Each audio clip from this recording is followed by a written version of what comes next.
Yemen में फंसे भारतीय लोगों को निकालने की प्रक्रिया में जोर शोर से जुटी सरकार ने अब अपने नागरिकों को वायुमार्ग से निकालने की प्रक्रिया भी शुरू कर दी है। इसके तहत एयर इंडिया का पहला विमान सना से 350 भारतीयों को लेकर जिबूती पहुंच चुका है। यहां से वायुसेना का विशेष विमान इन्हें भारत लेकर आएगा। इसके अलावा जलमार्ग के जरिए भी भारतीय नागरिकों को निकालने का काम जारी है।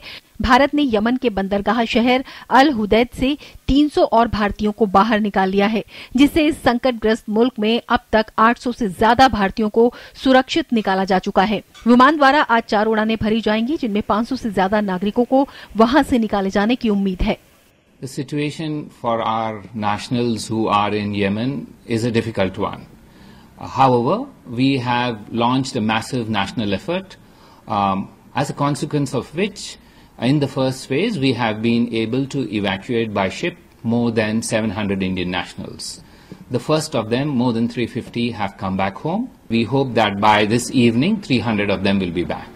इसके साथ ही भारत संकटग्रस्त यमन से भारतीय नागरिकों के साथ पड़ोसी देश श्रीलंका के नागरिकों को भी सुरक्षित निकालने में मदद कर रहा है। यमन में छात्रों समेत 75 से 100 श्रीलंकाई फंसे हैं। युद्धग्रस्त यमन में स्थिति काफी गंभीर हो गई है। सऊदी अरब की अगुवाई में हवाई हमले किए जाने के बावजूद विद्रोहियों ने राष्ट्रपति आबिद मंसूर हादी के अदन स्थित महल पर कल धावा बोल दिया। इस अराजकता के बीच अलकायदा के आतंकवादियों ने एक जेल तोड़कर सैकड़ों कैदियों को रिहा कराया।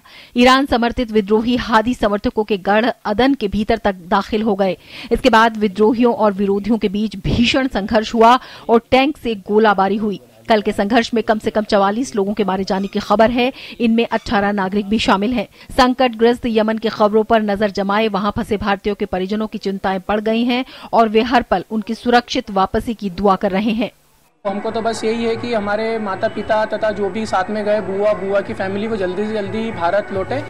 यमन में सऊदी अरब की अगुवाई में 26 मार्च से हवाई हमले शुरू होने के बाद लड़ाई तेज हो गई है। ये हमले शिया हूतियों को रोकने के लिए हो रहे हैं, जिन्होंने राष्ट्रपति आबिद मंसूर हादी को देश छोड़कर सऊदी अरब भागने पर मजबूर कर दिया।